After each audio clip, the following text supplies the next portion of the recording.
Wrestling with Wrestling's past and present. How old were you? I was -3. JR is trying to contain Jim Ross. Do you see any of the aggro crag? Was any of that left over? No, unfortunately not. No? I'm taking some of that home. God, I hope that storyline ends soon. And 6 to 8 weeks later, they mail you a freaking magnet. Yep. Mongo. Mondo. Mondo Burger. Welcome to Good Burger. Good Burger. Just wait. To further the cheap pop, Mick Foley still owes Tim $10. Just the definition of blue balls and gaga. It's like That could be a t-shirt. Blue balls and gaga. It's still real to me, damn it. I was waiting for him to say his name. And I'm like, Totally forgot to say it. you give this fucking guy 1 week off, and you add 2 words to the intro. And Tim's like, I don't know what to do. I just don't know what to do. We've been doing the intro for 200 fucking episodes the same way. That's the most asinine shit that I've ever seen. Like, it just like, think about that. That was a storyline. A man ate his dog. The reason to come here and listen to ourselves talk. Absolutely. And then you can listen to us too.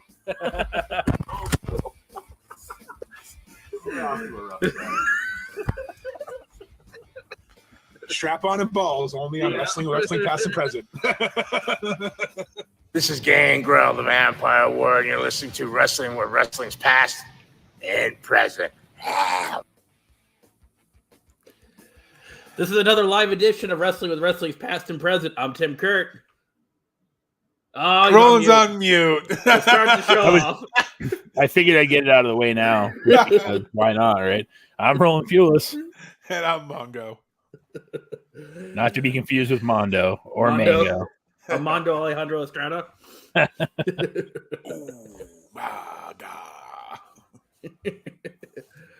Again, we're doing this live. Thanks for all of our viewers. I know it's another late night for you guys, so thanks for the ones that are tuning in. Staying on Facebook, Twitch, and wherever else we are. Today we are discussing Badd Blood from 2004. I watching the show back, I was actually pretty impressed with this one. I wasn't sure what to expect, but I thought it was a fairly decent show. Yeah, it was a very solid show, actually. Being a Raw-only pay-per-view, it was kind of surprising that there wasn't... it seems like every time we do a brand-specific one from, like, the early days of the brand split, it comes the bland split, because, like, half the episode sucks, and there's, like, 2 good matches, and we're like, it was all right. This is actually... I mean, to be fair, it's honestly hard to pick the worst match on here. I mean, I know there's some, iffy moments or whatnot, but like, to be honest with you, there wasn't really a bad match. I mean, there, some iffy segments and whatnot, but it wasn't bad. And that's kind of what WWE was in 2004, 2005. This is the rise of Evolution. This is when they're really starting to come to power. When they kicked out Jindrak. And, so, obviously Batista was on the pre-show, so we didn't get to see him, but you're going to kind of see Evolution get involved and kind of start rising to power and keeping their power and, not spoil the thing, but it definitely felt like a Evolution heavy show. Like, it felt like a very much building them show. And I think that's why it was good, because this was when WWE it had some of its lackluster moments, like Roland was saying, but when it was on, it was on. Yeah, absolutely. So let's get right into it. Like Mongo mentioned, Batista was on the pre-show or Sunday Night Heat. He got a win over Maven. That must have been a barn burner right there. But we start off the actual show with the tag team match for the World Tag Team titles. You have Chris Benoit and Edge going against La Resistance, which is Sylvain Garnier and Robert Conway.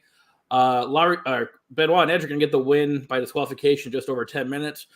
I thought this was a really solid match. I thought it was a good opener. I thought La Resistance actually looked pretty good in this match. I don't remember ever really being the biggest fan of them, but I thought they put on a solid performance. Neither was Vince.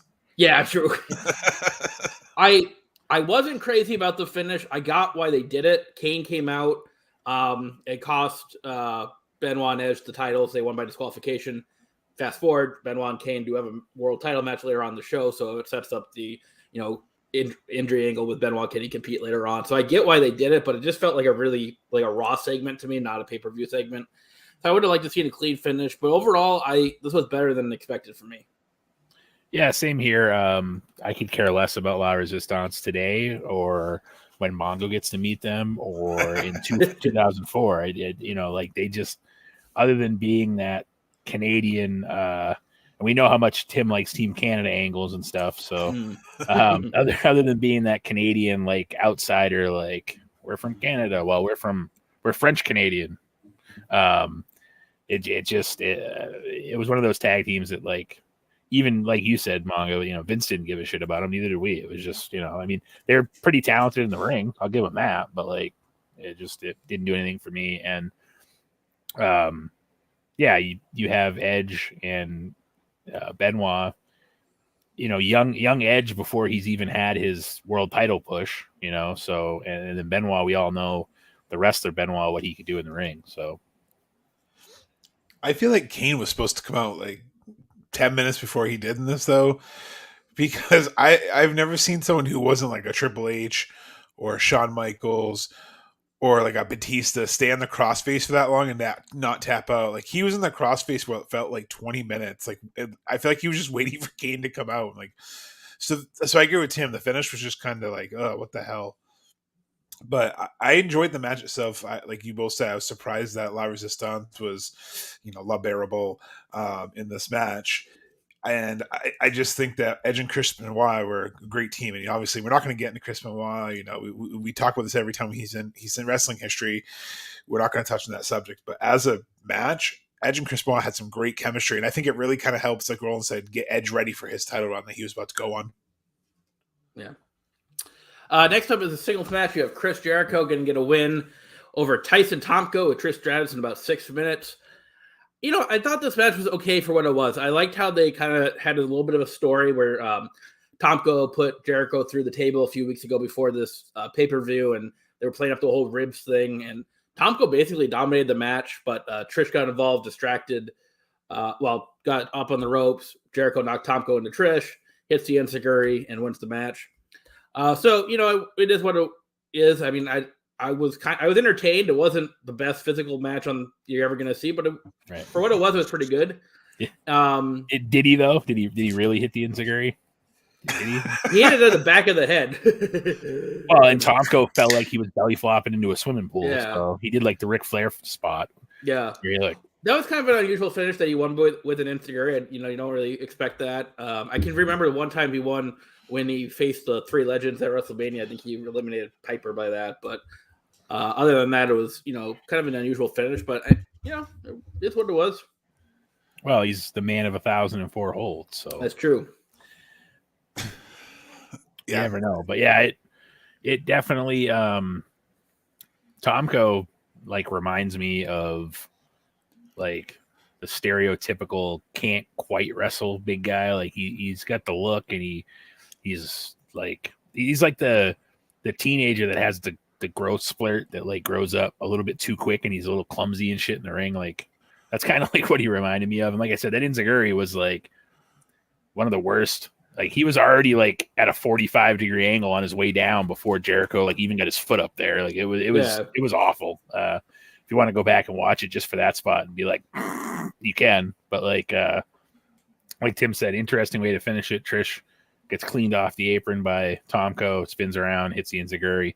That would be where now he would either hit the code breaker or the Judas effect or something, but they decided that we're going to go with a sloppy, horrible-looking step-up enziguri. So I know. Basically, that'd be like almost trying to do one right now. We're good. Yeah. Or like him trying to do a Trouble in Paradise and just like kicking the guy in the face. Yeah, so, steroided freak Serge Tankin wannabe here.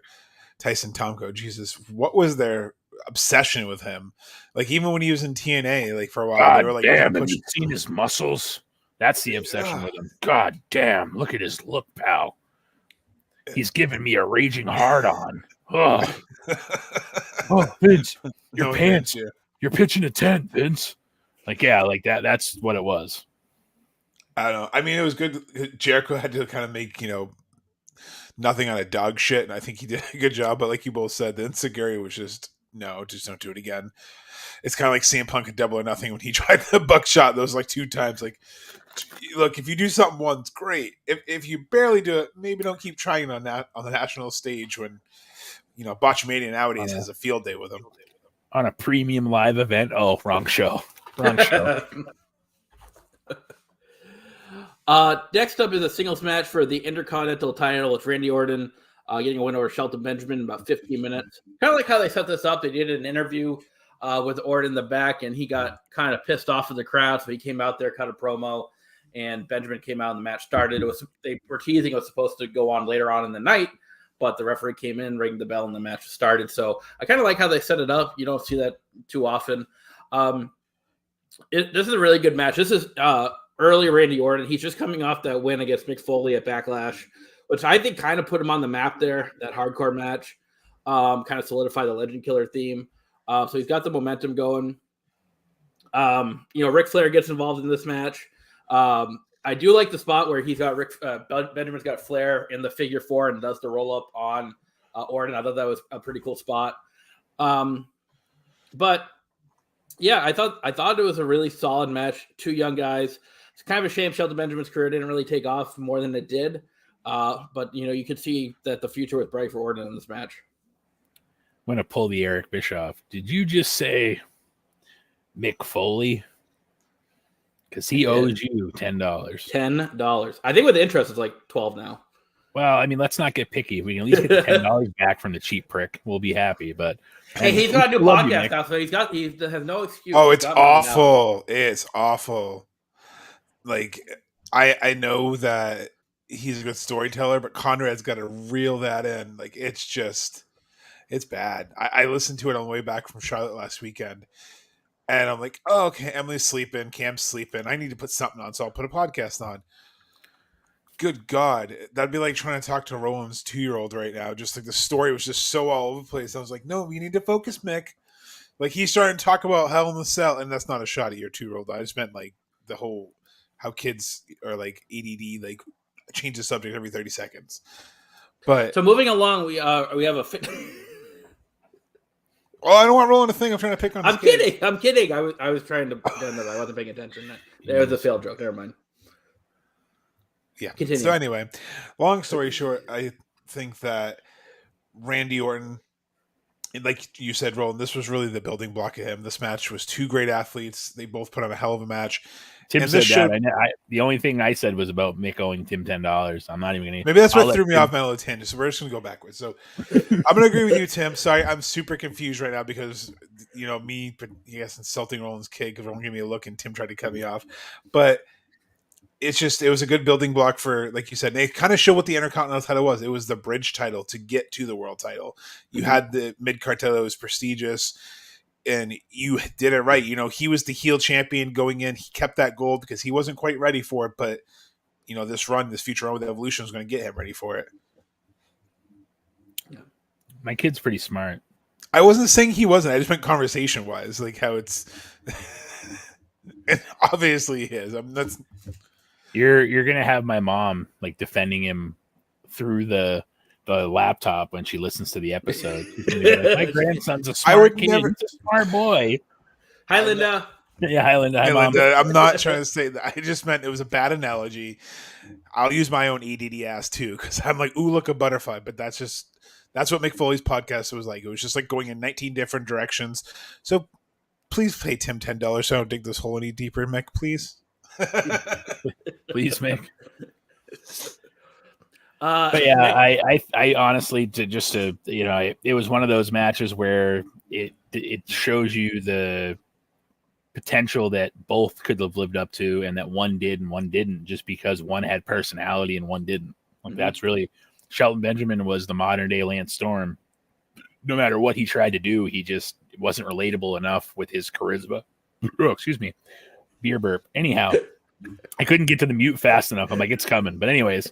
He is the modern day Lance Storm. Maharaja. Oh, yes, yeah, modern day Maharaja.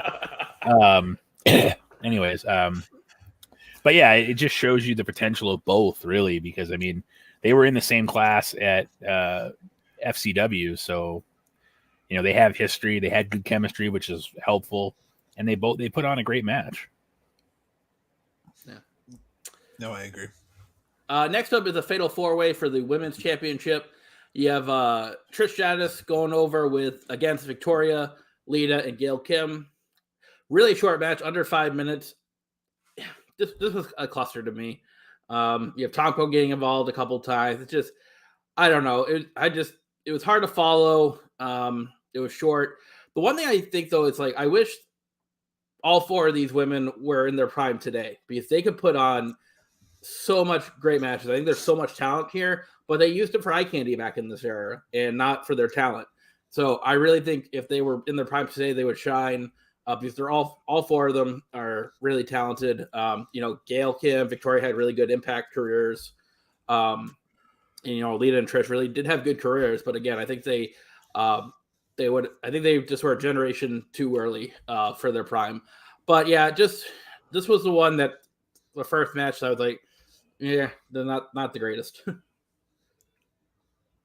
Yeah, I guess if you had to pick one, this is maybe the worst match on the card, only because it was such a cluster, and it still wasn't quite when they were respecting women's wrestling even a little bit. I know, you have the women's evolution now where it's become something, but back then Vince, even though he was letting them wrestle and stuff, it still was kind of a joke to him. I think that he was more oh, let's see their titties. I feel like that was Vince's.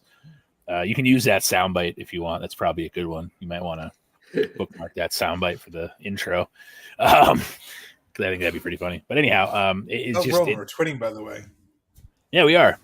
Tim, where's your shirt? It's in my dresser.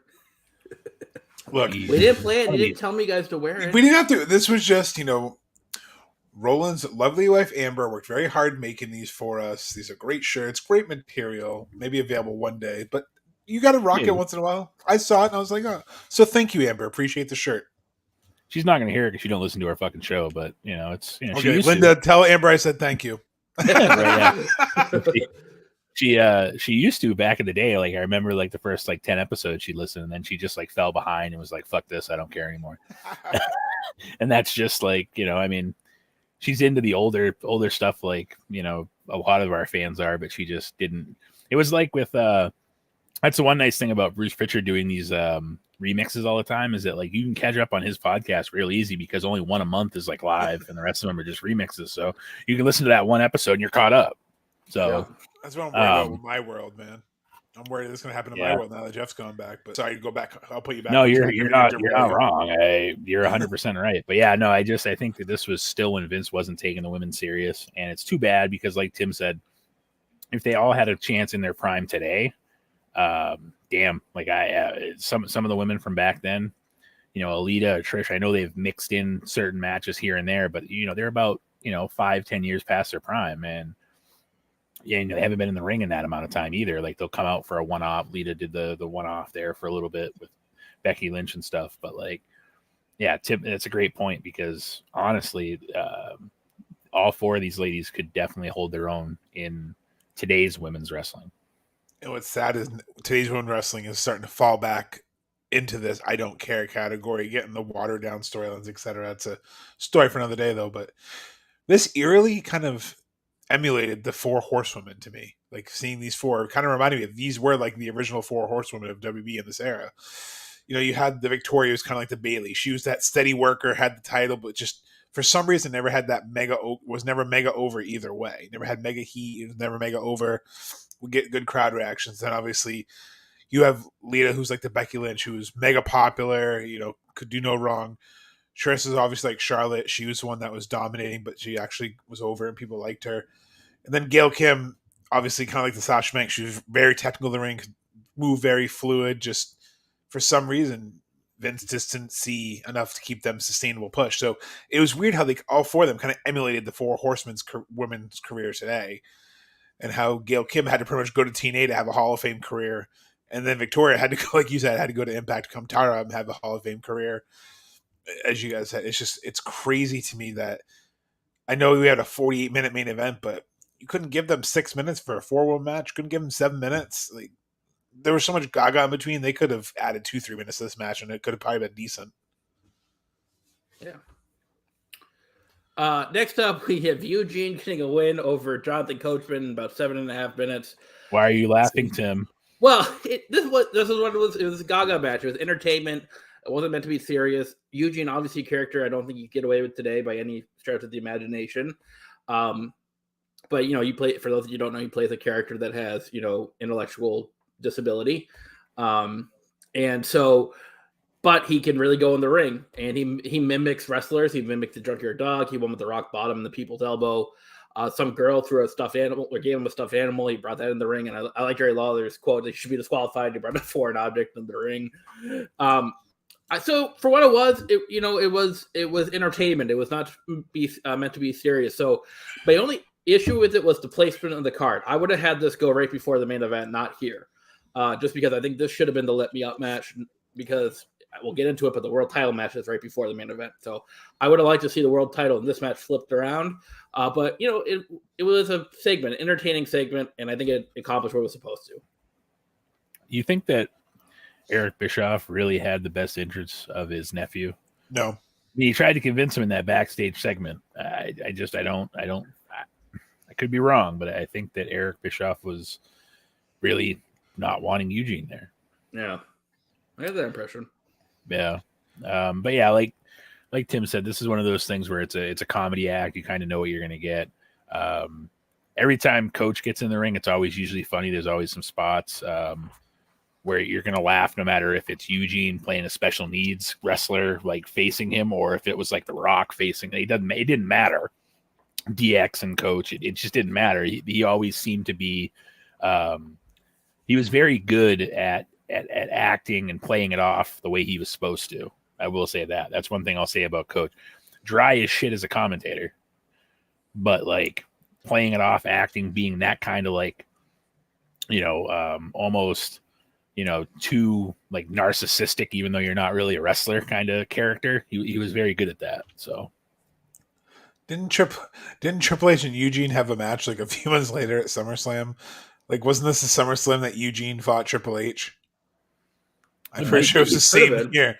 Because I just remember, like, I feel like, because this is when, spoiler, when Roland and I graduated high school, it was 2004. So, like, this is very vivid in my memory because this is when, we didn't really have a lot going on once we got out of school. So we watched a lot more wrestling, just working, doing our thing. But I remember because, like, this was, they didn't really have The Rock Stone Cold full time anymore. John Cena just started his rise. Evolution just started their rise. But I'm pretty sure, like, The Rock came back because Triple H was, like, bullying Eugene, and they fought at SummerSlam in 2004. So I just thought sounds that was about right. I mean, because I kind of remember this match. What day did we graduate, Mongo? You remember? I do. June something. I don't know. June 14th. Yeah. So the day after this, so this was the day before our graduation. Yep. Because this was June 13th. But yeah, this match, I'm not going to, jump on what you guys said. I just agree with you. It was just popcorn match, get up, go to the bathroom match, comedy, whatever match.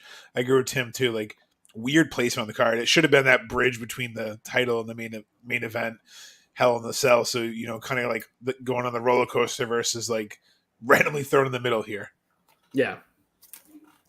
But next up is the singles match for the World Heavyweight title. You have Chris Benoit gonna get a win over Kane in about 18 minutes, just a little over 18 minutes.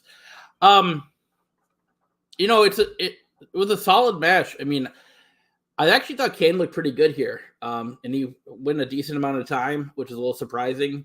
But Benoit could work with anybody, so I was really surprised with this. I thought the finish was good with the roll-up finish after the multiple attempts at the crossface. So I thought it was really well done with the finish. And yeah, I was really entertained by this. I didn't really have high expectations for it because it's like 18 minutes in Kane. But Kane held his own in this match. And it was a decent title match. At least it wasn't 18 minutes of the Big Show. No.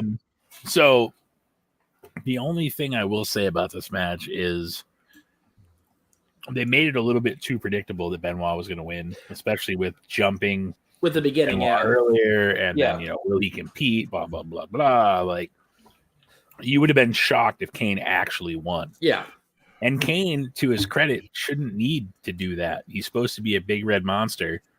You know what I mean? Like, you would think that he wouldn't need to do that to beat Chris Benoit. Like the storytelling was kind of weird in that aspect of it. And I think they were probably going like this, like grasping at straws. Like who do we actually have face Chris Benoit this time? Because, you know, Triple H and Shawn Michaels were both facing each other. So they didn't have Edge ready yet. So, you know, naturally they went to Kane, which is fine. And Jericho had his own thing going on. So I think, you know, he filled the gap pretty well, but I just feel like got it that time. Just feel like they kind of missed what could have been a better story had Benoit like attacked Kane. Like it made more sense if Benoit would have tried to weaken Kane versus Kane trying to weaken Benoit, because Kane's supposed to be this unstoppable force. But other than that, I mean, I know that's nitpicking, but I feel like that's probably the way it should have went, and it went the other way, and then it was just too predictable that Benoit would overcome all these obstacles and still retain the title. That's the hard part, like you said, about the, you know, brand splits too, is because you kind of limit yourself on storylines. You know, and this is only like year 2 into the first brand split, so they really didn't have the star power as much on Raw that was ready. They had all, like, you know, the bench players that were going to be stars. But if you look back, like you said, at the time, Edge wasn't ready, Randy Orton wasn't ready. He was just kind of getting pushed to that position. Batista clearly wasn't ready. So yeah, you look back in history, they had the star power, but it wasn't ready. SmackDown's kind of where the star power was in this time with The Undertaker and everything else like that. So I agree with you. Kane was the logical choice. It was a decent match, and like Tim said, Kane surprisingly kept up. But I agree with you too, Roland. Like, it was just weird that he was the one kind of working down Benoit, like wearing and tearing him down. When, you know, the whole match you're talking about what a technical wrestler Benoit is, and his Achilles heel is his, you know, headbutt, and take away the headbutt. You know, he has nothing, and he should have been working Kane, like working the leg, working the arm, so he can't stand. And it was just kind of backwards. So I don't know if whoever booked this match just were trying to make Chris look strong, but I feel like it kind of made Kane look weak.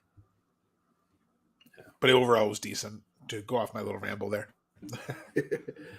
So the main event is a Hell in the Cell match. You have Triple H getting a win over Shawn Michaels. A long match here, 47 and a half minutes. I don't have enough good things to say about this. It didn't feel like 47 minutes while watching this. Like, I was in tune the whole match. I thought the selling by both guys was on point here. The right amount of blood. I thought they used the cell properly. I liked it how they kept it in the cell. They didn't go outside and on top of the roof and everything, where previous Hell in the Cell matches were, and you know, fire on a barbed wire 2x4 thing. They kept it in the cell. No interference, no shenanigans. Easy for me to say. Shenanigans. Shenanigans. It was awesome. The storytelling, the emotion in this match. It was one of the best, if not the best, Hell in the Cell match I've seen. And you wouldn't think of it on this, you know, just a Raw only Bad Blood pay-per-view. But this was a solid match. Like I said, I don't have enough good things to say about it. You had to feel going in that, being it was Shawn Michaels, Triple H, the story they told,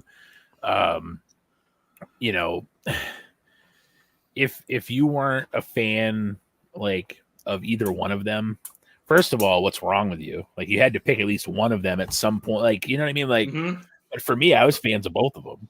So it made that much more intriguing. Plus the story, the history they had together, how, you know, Triple H was saying that Shawn was using him to stay relevant, you know, all this stuff. You know, Shawn and him had that falling out before he found God and all this stuff. Whenever they faced each other from SummerSlam the year before to this point, their matches were gold. I mean, they just were. Minus the Elimination Chamber where Triple H almost died and Shawn Michaels had an awful haircut. And pants. Yeah, well, that too. His shit pants. Yeah, right. So, you know, it just, like Tim said, you can't. What can you say about two first ballot Hall of Famers having, you know, a trilogy of matches, or even, I don't even know what match this was, to be honest with you, like how everything fell. But, you know, they just had, in that time, just banger matches no matter what they did. And whether it was for the title, not for the title, for Shawn's comeback, they always seem to have a story. And even now, the storytelling holds up. The way that they both sell holds up. the things they could do inside the ring. Like a lot of people crap on Triple H because, you know, he married Stephanie and whatever. And I know we've talked about this numerous times and we'll continue to talk about it every time we bring up Triple H. Even if he didn't marry Stephanie, he'd still be involved somehow because he loves the business that much. And Shawn Michaels, I mean, for a guy that's tried to get away, is still like a head trainer at NXT. You know what I mean? So like he's not gone either. So it just shows you how deep the business is in their blood, and matches like this, it just gives you a greater appreciation for both of them. No, absolutely. And how could you not, like you both said, love this match? You know, this was probably one of my top 10 matches ever. It's definitely one of my favorite Hell in the Cell matches ever. Like I'd probably put this right up there with Undertaker Mankind, and that only holds a special place in my heart just because it was on my birthday. So I feel like that gets the cheap little knock up to first because of that. But this is probably the best Hell in the Cell match because, like Tim said, they didn't go outside for the Gaga. You know, they had everything under the sun. My favorite moment wasn't even a wrestling spot. It was at the end when the camera's panning out to the carnage in the ring, and you have Triple H laying over Shawn, exhausted. Shawn Michaels, exhausted, both bleeding. You have broken tables. You have a ladder. You just have destruction in the ring. And like Roland said, it was such beautiful storytelling. It's what wrestling should be. It was the passion, you know, them beating the living fuck out of each other until they couldn't go anymore, until one person had to finally lose. So it was almost like an Iron Man match inside of Hell in the Cell. Like, it had that vibe of like they just wouldn't give up. And then I just think too, some of the moves, like Roland said, you know, people shit on Triple H, but the way he was conducting himself around the ring, the way he was taking moves, giving moves, they both work so well, and they're both Hall of Famers and, like you said, trainers for a reason. If you were to rank the Shawn Michaels Triple H rivalry, this match definitely is, I think, is like the crescendo. This is like the best blow off you could do for a feud. Like, they might have had their tussles, but do you really remember anything else besides this blow off? Because they reunite DX a few years later and barely kind of fight. So this was the blow off to like their heated rivalry, and it was perfect. The only other more iconic moment is after the SummerSlam match where Triple H hits him with a sledgehammer. Like, you know, hits him in the back and whatever. And like that, to me, that's the only other more iconic moment of this feud is like, you know, Shawn comes back and wins with Triple H. And even JR is commentating, sold it so good. He's like, oh, that bastard. Oh, like, you know, like, why? Why? Fucking hated Triple H. Yeah. I loved it. So, I mean, and JR back then still knew what day it was. So what town they're in. Yeah. Well, what hand William Regal throws a punch with. He's the right-handed southpaw. Yeah, right. Oh, he hits him with a vicious right. No, that was the same. So yeah, that's our rundown of Bad Blood 2004. I thought it was a solid show. I'm going to go with an 8 here. I think the main event really sold it for me, and I thought there was other good matches on the card. So I'm going to give this a high rating. I'll give it an 8. I'm going to go Brody Lee Jr. down from you. And like a half, so like I'm gonna go 7.5. So not quite a Brody, not quite a -1, but like 7.5. And I know that was Steiner math for a moment. That's kind of what I was going for there. So before Mongo points it out, I don't want him to be like, I can see the smoke pouring out of both his ears. You two-eared bastard. Just like, yeah. Anyhow, -7, 3. Divide Thomas Jefferson. Mongo get the calculator out. He's like, I work with numbers. He's like, it doesn't even make sense. You hear him like typing away. But yeah, no, I'd say it was solid 7.5. I wouldn't quite go as high as the 8, only because I feel like we kind of got screwed out of a really good women's match. It could have been really well. And that's really it. I mean, even the Eugene segment, we knew what that was, you know, and I also, the Kane situation of like him having to like beat up Benoit and still lose still doesn't make sense to this day. But other than that, I mean, even I honestly can't think of another bad spot in the show, honestly. See, I think I'm going to go a little bit lower than you, Roland. I'm going to go with a straight 7 just because, you know, I don't. -1. -1 from Tim. -1. Full -1. Okay. At half a -1. Yes. It's just so confusing. I had a hard enough time not saying 1994 for Bad Blood. For some reason in my head, I thought we were doing the year 94. I'm like, well, it doesn't make sense. There's no Bad Blood 94, but still. No, I think I give it a 7. You know, main event is what gives it this rating, and the Benoit title match was good, and then the Jericho match was kind of a miss for me. So I think that the Jericho match and the Eugene kind of brings it down, but overall it was a fantastic show. Again, the storytelling was great. And this, you can tell this is when Raw was on top. SmackDown was in their teeter-totter phase where they had the top stars, but their storytelling wasn't the best. But then when they got JBL rolling pretty soon, and they got John Cena and that JBL feud going, and they got the Eddie Guerrero going, that SmackDown picked up, so Raw kicked up. So hopefully we can cover some more from this year, because 2004 was a sneaky good year in wrestling that people forget about. When does Goldberg come back? Has he already come back? Because I want to go to that point. He left. I think. Okay, good. That was Good. I don't want to cover any of that. Like I would. I think he left. Yeah, he left in 2004, I believe. Good. Yeah. Then we'll just keep that in the fucking rear view, and we'll just never. Yeah, cover it. 04 would have been WrestleMania 20, right? Yeah. So yeah, let's. Yeah. I was gonna say, since we have time, I thought of something fun I wanted to do with Tim for a game. Oh boy. Okay. Okay. So Tim, we're gonna do a little rapid fire, yes or no. Okay. I have a few movies here that I've written down, and I'm just curious which ones you've seen. All right. Hold on, and to be transparent, I didn't know about this, but I think it'd be a great idea if Tim knows the movie. He has to prove it somehow. I don't know how, but he has to prove that he has seen this movie, not just say, "Oh yeah, I've seen it." Okay. Because anybody can say that. Fair. All right, so I'm not going to go through the entire list, but I'm going to go through some of the ones that I feel like you should have seen. Monty Python and the Holy Grail. No. To be fair, I haven't seen that either. I think it's hot garbage. But anyhow, Caddyshack. Some of it, not the full thing. Oh man! all right. So what's your proof that you've seen some of it? The little gopher coming out of the thing. All right, fair enough. All right, one for two. I haven't seen the full This thing this one would be disappointing just because you're a music guy. The Blues Brothers. though. Seriously. No. I figured with man. Dumb and Dumber. Nope. All right. Any of the National Lampoon's movies, like Vegas Vacation? I've seen Christmas Vacation. Oh, sure. We did establish this. We got two. All right, hold on. What's the Three. proof that you've seen that one? They go into they have to hike up all this snow to get the biggest Christmas tree, and they can't fit in the house, and then you can't get the lights to blink. All right, fair enough. Okay. Yeah. All right. Happy Gilmore. Yes. Thank God. All right, I was going to be real worried. Proof of that one. Get in your home. All right, I like it so far. We're doing good. Anchorman. Oof. Yes, but I really don't remember it. But I know he said Stay Classy San Diego. Okay, we'll go All with right, that. We'll go with fair that. enough. Fair And enough. last one, The Hangover. No. Okay, well, I haven't seen any of them. tried, but all I have to say to that is, Are you serious, bro? Are you serious, bro?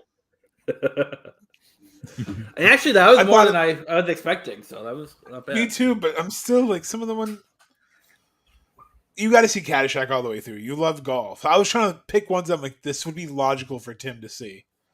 You should have picked Kingpin and Big Lebowski, stuff like that, because he See would have been both like, of "Oh yeah, those. I've seen those." See, Okay, well, at least you've seen those two, so that's good. So Wedding Crashers I've seen 100 times. we're just gonna get Tim rolling. You and I just gonna get him one of those, those voodoo accounts, like the online digital movie libraries, and we just gotta find cheap movies and just throw them in that account. He has to watch them, and we can go in and watch the proof that he's seen them. we should have homework that he has to watch one movie that we or the fans pick every week. Be like, "This Right. is your homework, Tim." How about Maybe Ready for to next week. We need to essentially take the sheltered Tim and grow him a little further. It'll make him a better person in the future for his experiences, because when we joke about shit, we have to stop and explain it to Tim. And it's funny, but after a while it kind of gets old. Everybody kind of expects it. It'd be funny if we started saying that. Tim's like, "I know, I've seen it. I watched it the other day." We'd be like, "What the hell?" Really? That would be the next logical step, I think. I think your homework next week. You should watch Free Guy on Disney. It's on Disney Plus with Ryan Reynolds. It's a Free great Guy, movie. never heard of it. He gets trapped in it. You gotta watch it too, bro. He basically gets trapped in a video game. Without spoiling too much, so he plays the video game character that's trying to get free. Like It's Wreck-It hilarious. Ralph? No. Yeah, it's like a live action Wreck-It Ralph. Yeah. I think you'd enjoy it. Okay. Fair, I don't know. fair I enough. just wanted to have fun. I saw that. I'm like, I'm gonna have this list hand in case, because I knew the show was shorter. Put the roll in there, like putting our words together. Hey, That- sometimes they come out like magic. Other times they come out like big steamy piles of shit. What are you supposed to do? I mean, You took and you never deal heard. with it, you know? Right? Cheers to the bed shitter. Anyhow, Have we got anything else before we head on out here? No, we had a Linda episode I know. and 3 references. well, I mean, we episode. could always add stuff just so that way my mom can get mad. But I will say this. I did want to point this out. I did call Finn Balor during the Judgment Day a couple weeks ago. You did. What's on the turn? so I didn't see the turn on I Edge feel- coming, but well, I feel like they only did that because Cody's out, and they're like, "Oh God, we don't have another face on this roster," which logically could have been Seth freaking Rollins when he came out and Or did the Franklin, depending on Twitter. Well, I'm just saying, like, Dusty, Dusty, you made him proud, whatever. Like that could have very easily transitioned to making Seth a bit of a face, and Cody goes off and does his thing, and there's like an angle that like now. I get why they did it because obviously they want to do 3 more matches, best of 7, best of 12, best of 53. Clearly, they're going to keep doing these matches when he comes back. But like, they're like, oh God, we need a face. Who can we make face? Who's a believable face? Edge. We'll make Edge the face. He's now a face. He's like, I changed my music and I cut my fucking hair. Yeah, right. Yeah. To be fair, though, his hair was so fucking nappy before. Like, sorry, Edge, your hair. I mean, I'm not one to critique hair, but like, his hair was like really long and like Jericho's hair, wispy and looks like hay. It's just not. It's just not a healthy looking hair. That's you know? probably I mean, why he's doing the hair versus hair match. well, it looks His like wife- Jericho. Literally, His wife it looks probably like yeah, cut that shit. yeah, it looks like Jericho took like the straw out of the fucking scarecrow from the Wizard of Oz, put it on his fucking head. And he's like, "Look at my long He's a hair." wizard. He probably did. See, there you go.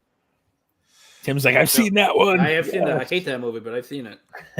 Yeah. Why do you hate it, Tim? Why? Oh, What do you? boring. I don't know. Oh yeah, it's, you know. Yeah, no, I'm not a fan. And then like you get slapped in the face at the end when it's like all a dream. You're like, I suffered through that movie and it was a fucking dream. Because she was like, and you were there, and you were there. Yeah, I wish I wasn't there. God damn, Dorothy, this movie sucks. It was all a dream. Oh, whoops. What? Tim, that's a song by Notorious B.I.G. Just Okay. Used to read Word Up magazines.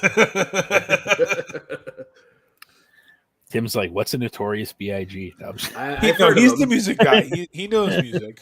I know. I know that guy. Don't know what he sings, but I know who he is. Music typically. Big He's Papa, dead, right?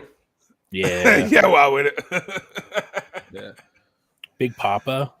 Mhm. Anyways, So yeah, we're like the yeah. whitest white boys ever. Like, talking about like Notorious B.I.G.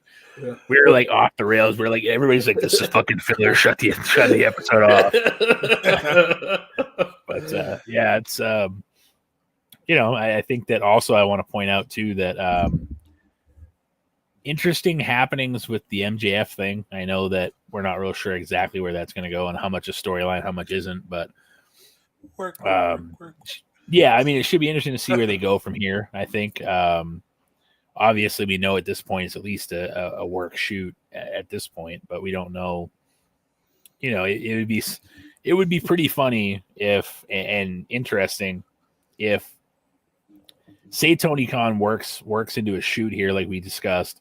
He then fires MJF for him to only show up on Raw afterwards because he actually fired him. Like, that would be hilarious. Like, Tony's like, oh, I fired him. And then he's like, oh, shit. Like, I actually really fired him. Fuck. Yeah, no, I think they're blurring the edge well because, you know, one of the rumors that is going on back on the interwebs there is that TBS and TNT has like issued a directive that MJF must be removed from all this stuff. And I was like, okay, well, they clearly aren't going to have a network source. So who's the dirt sheet writers going to get this from? They're clearly going to get it from the AEW. AEW leaks things intentionally. Like when CM Punk was coming back, they intentionally leaked that he was in certain areas so they could get that buzz.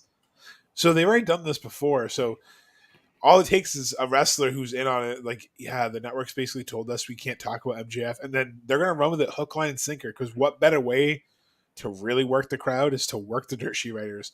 And Sean Ross Sapp, man, I've never seen someone that just can't handle taking the L more in my life than that fucking dude. He's still MJF booked a flight. Yeah, he's still like MJF booked a flight. Like, granted, dude's got more followers than we can ever dream of, but still, like, Was that Paul Bearer? I guess I don't know. Oh yes. Yeah, he booked a flight for my Undertaker. There you go.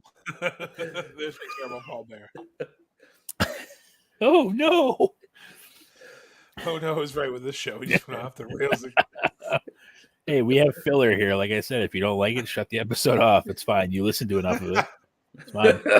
You don't have to listen to this part. Like, we should have a disclaimer. Like, hey, just so you know, the last 3 to 5 minutes is just pure babble. So if you don't want to listen to it anymore, we'll see you next week. Like, I can make Tim happy. Speaking next week, I can make you happy, Tim.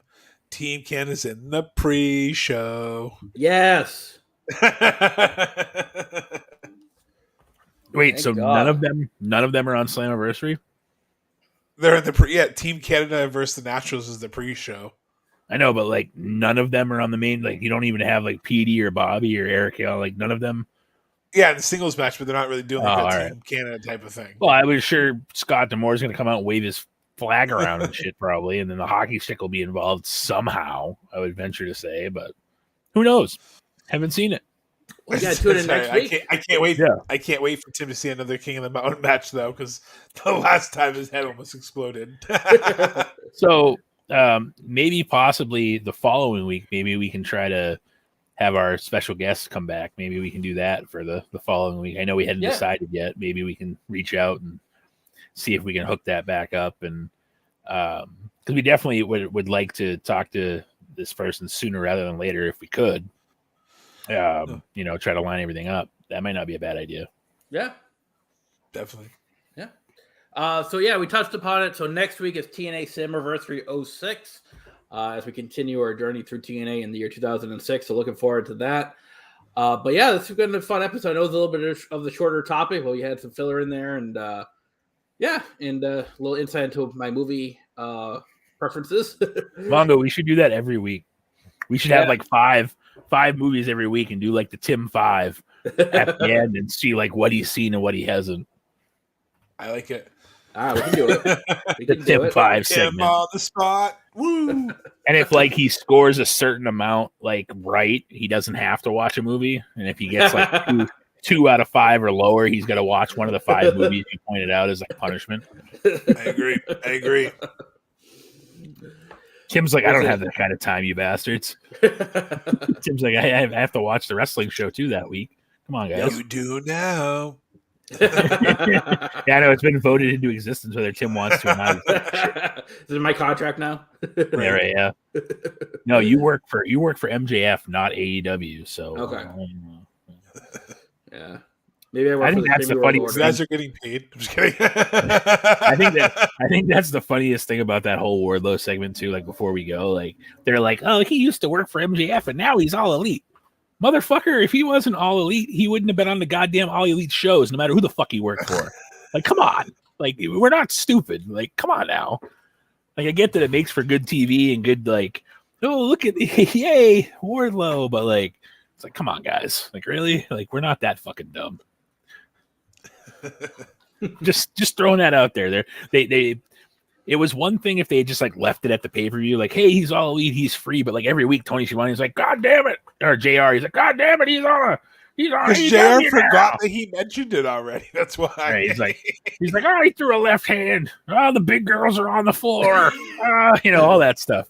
I did that just to pop Tim because there was a infamous segment where JR was in the match that had Karma and Nyla Rose, Awesome Kong, and the big ladies are on the floor. It's like, don't forget Horny Jim too. That gets pretty cringy. Yeah, like Anna Jay was in a match and Jason gives her a Bronco Buster. He's like, I'd like to do that. I'm like, Jim. Wow, have you ever listened to his like Blue Chew? Reads on the podcast. No, I don't want to hear Jim Ross. I don't want to talk about Jim Ross having sex. Conrad, My God.